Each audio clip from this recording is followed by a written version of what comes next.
All right, what is going on, guys? My name is Logan with West Desert Wheeler, and around here, there's always something. So this week, the something has seemed to really be these two headaches right here. We've got my RC four-wheel drive Bully MOA, Bully 2 MOA car. And then over here, we've got a sporty car, which is based on a crazed unstuck chassis, and it's got SCX10 axles. You can see, well, axle, I should say at the moment. There's part of the front axle taken out. Here's the rest of the front axle sitting over here. Went out and shot a video, and I think I'm gonna edit that one together after this is posted. I'm actually recording this Saturday morning, and I think I might just post this Saturday afternoon or Sunday morning. So whenever you're watching it, that's how it worked out. So took these two out and we're filming a video against each other, and on my first attempt I ended up breaking both cars. So I went to Spec RC and he got me fixed up, and was able to fix the MOA at home. Actually, the MOA just had a drive pin and one of the main gears go out, and so I took a wheel 12mm hex drive pin and trimmed that down just a little bit with the Dremel, stuffed that in there, and it worked out perfect. The MOA was back up and running. The front axle is what lost drive. And then on the sporty, what broke on the sporty the first time? Slightly bent links and something. What did go on with that thing?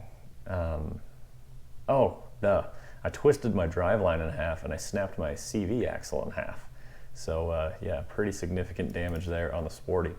And then I got both of them fixed back up. I took them both back out and tried to reshoot the same video and just like recorded it as if I knew I was going to edit them both together. And yeah, I ended up breaking the sporty all to hell again. The front axle came back apart. Unfortunately, I think with the original CV axle snapping, it actually ripped off like the outer portion of the axle right here where these beef tubes run through the axle and where they clamp on. It broke the plastic housing, which while I was at Spec RC, I had mentioned to Cody there. I was like, hey man, do you have an original SCX10 axle housing? And sure enough, he did the first time I was there. And I just didn't pick it up the first time I was there because, you know, it's a whole like $8. Why wouldn't I have just bought it when I was there? So anyway, that's been going on with these cars. However, I've been having an absolute blast running these things side by side and running them by themselves in general. I'm really digging the MOA. I'm really liking the sporty. I'm really considering possibly moving my way up in the MOA world. My buddy Thomas with Fab801 usually has one or two cars for sale, and he does awesome builds, and he uses the deluxe axles and all the good stuff. And it's gonna cost me quite a bit more than this car costs. So even if I sold this, I'm gonna have to come up with some cash to grab one of his, but that might be worth it because his cars are awesome and Thomas really knows how to tune them. So I think we're gonna call that good for the update on the MOA. We'll get this guy up and out of the way. And then I've got axial Capra news, which is pretty cool. You can see here, it's got different wheels and tires. We'll talk about those in just a second. However, within the time frame of the last, there's always something, and now, I took this out to its first RC competition with the cage on it. I've had the Capra out to multiple events, and I ran this in the High Noon Hobby Sand Hollow Invasion competition, and they ran an unlimited class as well as class 2, pretty relaxed rules, just like our North vs. South series. And I put this in, and I ended up taking a second place with this car in its first comp. Man, it's just with that rear steer and being able to use dig and whatnot, it's the car I drive the most, and so it's just what I'm most comfortable with. And I pulled off some awesome lines that I was really proud of. This thing just absolutely killed it. I was super happy with its performance, and had a great time out on the rocks with the High Noon Hobby event, along with all of the slut crawlers from up north. Always good having those guys down here. Ended up going to dinner with a few of them. It was just a good time. So thank you, Alec, for putting that on. That was a good time. I really enjoyed it. Now, wheels and tires. These tires are axial Nitto trail grapplers. Now, these are not the standard Nitto trail grapplers anymore. I did what is called a cut and shut method on these tires. So let's talk about what you do here. I took the factory 1.9 inch wheel, 4.7 height tire, and then I cut a slit straight across it. Just cut the tire, and then you got this big C shape, right? And then I take a chunk of tire. You can see the seams. There's one right there and one right there. And I took a separate tire and cut a pizza slice out of it. So it looks like this. And then you spread the tire, you use some tire glue, and then you dump that down into your tire, glue it all back together, and turn it into a 2.2 inch, 5.25 inch tall tire. Now, I have had that process done for me before, and that's the wheels and tires that are typically on the Chupa Capra. These are 5 1/4 inch BFG crawlers, which don't exist. You had to have them custom made. Again, you can see the seam right there. The guy who did mine is a little bit better than I am at it, which is good, because this is my first set I ever did. But yeah, 5 1/4 inch 2.2s, that's just, they're proportioned better for these cars. When you stretch the Capra just a little bit, and then the big wide axles and whatnot, I think just a little bit taller than a 4.75 tire really sets off the build. Like, I had the Pitbull Braven tires on my Capra for a long time, which are like a 5.19, something like that, 5.10. So just a little bigger than the 4.75s, and I really loved the look of them. These were just an extra, I had 7 of the Axial Nitto tires laying around on the shelf, so I knew that I had some good tires to practice with, and I was not nervous at all cutting them up and just giving it a go.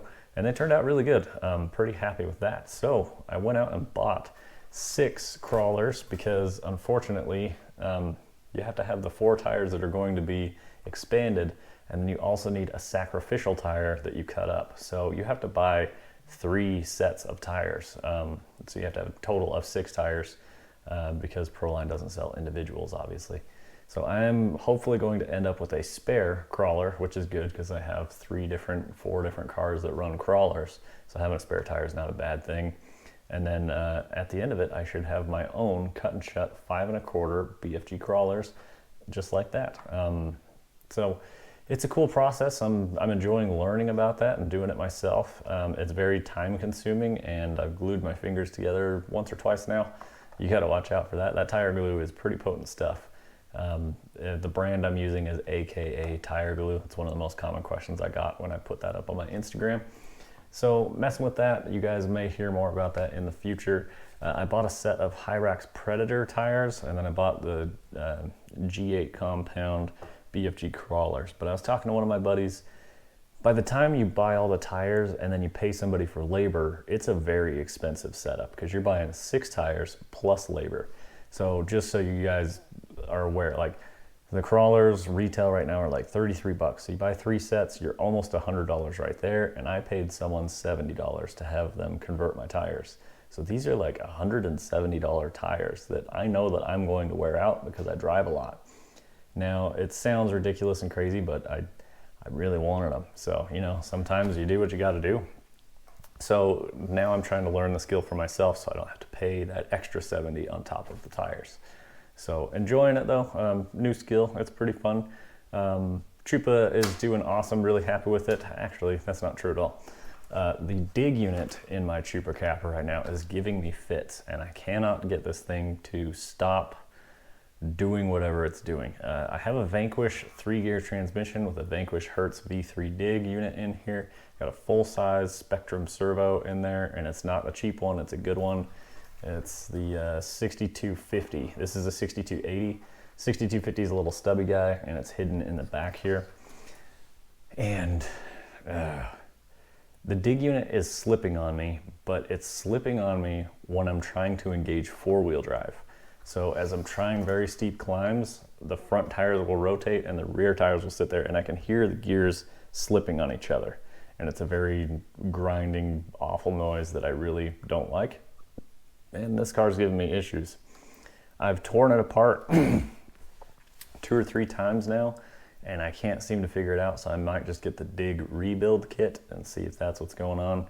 But I took this out yesterday to go test out my tires, and it just didn't get me anywhere before it started giving me problems again. And that was the second. I had 15 minutes runtime between from when I tore it down and made sure everything was good and reset the set screw and added Loctite and all that stuff. And then I drove it for 15 minutes in the comp, and then I took it back out the second time, and within 5 minutes it was giving me issues again. So I don't know what's going on there, because it's been such a reliable, awesome dig unit. You guys have heard me brag about how great it is, and now it's kind of pissing me off. So I don't know where to go from here other than try and rebuild it and see if that fixes whatever problem that I have. So that's the status on the Trooper Capra here. Like if I pick it up, I should just, yeah, rear tires just rotate right now. So we'll shelve this guy for the moment. That's the update on the Trooper Capra. And all right, here is the car that I've been mentioning but never showing. When I say I'm working on my top secret Capra project, this is the guy. So obviously very attention getting, good looking car. This is an axial Capra kit. I took it and I put AR45 straight axles on it, but that doesn't really work with 4-link now, does it? So what I did is I created a piece that allows for the use of 3-link axles on axial Capras with a chassis mounted steering servo. Pretty cool. I've been driving this thing out on the trails. I've driven it in 2 competitions now, and it really kicks ass. It's a lot better than I thought it was going to be, because originally I just designed it to pull off the function of, hey, you could run a 3-link if you really want to, which is all good, but the performance is so much better than I expected. Having the straight axles and eliminating the portals, it drops the car down, gets it low to the ground, and this thing really climbs good. I've ran it up Mousetrap and ran all the hard lines in there. I took it up Risk and ran all the hard lines on that, and it just keeps up with my really good rock crawlers that I have. This car is one of the best that I have, quite honestly. And it's funny because like it's my own product in it, so like sure, that's what I would want to say, but truthfully it's outperformed my expectations. It's been awesome. So I'm really enjoying it. I should have parts available and a website launched here in the next couple weeks. I will definitely go and get a full running video of this guy while we're out there. I'll get more into the details of what's going on with it, but yeah, if you guys are interested in a 3-link Capra, so this should work with any 3-link axle that you have. I mean, you could 3-link an AR44. Really the only difference on there is just you're gonna have to change your panhard length and your drag link length accordingly, depending on the axle setup that you go with. So just so you're aware. And then out back, I'm just running the straight AR45 as well. Looks good, full travel, lots of suspension travel on here. I've also got the D's Company shock bands on the front. That's what these little yellow straps are. Again, these are elastic. They are not limiting straps, but they hold the front of the cage close to the axle on steep climbs, but then it still allows for your full articulation when they need to stretch. So pretty cool setup. Got the Spec RC comp cut wheels on there, which is nice because then I put my big 2.2 rotor weights up front. This car is running an overdrive gear set in the front and an underdrive gear set in the rear with the rotor weights. It's also got a Vader flat skid with a 3-gear trans adapter. So it's got an axial 3-gear because it's going into straight axles. The Capra transmission is not enough gear reduction for a straight axle setup unless you want a really fast Capra. But yeah, that's the update on this guy. Really excited to bring that to market. Oh, by the way, I'm going to be selling them. I'm thinking that my price is going to be $40 shipped. So however you look at that, free shipping or just the cost of $40 includes shipping. Yeah, excited to bring that out to you guys. Anybody who's interested, you will get more information as soon as they are available. And I've got product packaging getting figured out. I've got the hardware for it, getting that all sorted. It will come with 2 rod ends because I had to use Traxxas 5525 rod ends on the bottom here to get the pinion angle that I wanted. Another part of this is that I used everything out of the straight axle kit. So the straight axles, the shocks, it's just the straight axle kit and an axial Capra kit. That's all you need in addition to my part, and they work together. Anything else you need, I'm sending you the hardware and I'm sending you the rod ends, and you're off and running with your straight axle Capra. So should be pretty sweet. Again, more details on that soon. Outside of that, I went and tried out my G-Speed with the little 2-inch light bar that I had added to the skid plate right here. I'd run that for the first time in the dark because I just hadn't run it out in the dark yet. And then I also had my SCX6 that has rock lights set up in it, along with the headlights and tail lights. I went out and ran that around for a little bit the other night, because it's over 100 degrees during the day. So if you go out when it's dark, it drops down into that 80 or 90 range, and it's a lot nicer to go out, especially without the sun cooking you out. But had a fun run. Been messing with lighting at night. I don't know if I have my little rock light right now, but I added a little Milwaukee light to my setup where it's just powered by 2 AA's, LED powered. You just clip it on your pocket and it lights up an awesome amount of rock right around you. So you just clip it on your pocket, it's out of your face, it's out of your way, you don't even think about it. You can use 2 hands for your controller and you get awesome lighting while you're driving, plus the rock lights on the vehicles. It turns out really awesome. It works great for nighttime wheeling. One last thing I wanted to bring up is that it feels like a lot of my cars haven't had a video posted on them in a while. With the whole competition series, we're seeing a ton of my Pirate Wagon, a ton of the Trooper Capra, or the Tiger Capra is what it was. So what I want to do is like a week where I post a video every day of a different one of my vehicles, and we talk about the setup on the car, and we just go out and drive it for a while. I want to know what your guys' feedback is on that. Drop a comment if you want to see like I don't even know what to call that, like just a car week where it's a different vehicle every day, you get a video every day, and I think I have like 8 or 9 cars, so it'd be going on for like 9 days. Let me know what you think about that, if you want to see it, if you want to get updates on the fleet and see them out and driving. Yeah, I'd be happy to do that. I really want to. I just want to make sure that you guys want to be flooded with content like that real quick and see how it goes. Because typically I stick to posting 2 videos a week, which is great. I can kind of schedule it all out and make it all work. But I just feel like it's been like so long since we had a bomber video and so long since we had a base camp video. And I've got cool cars, but I just don't get the opportunity to get them on camera in front of you guys as much as I want to when I'm trying to cover events that I help put on. However, it's out of event season at this point, so I will slowly start getting caught back up.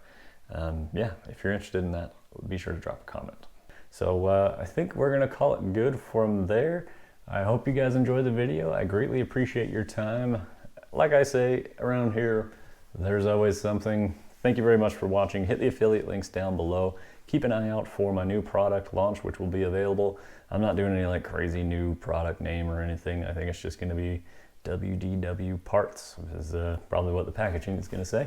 So we will see you in the next one. Keep the rubber side down.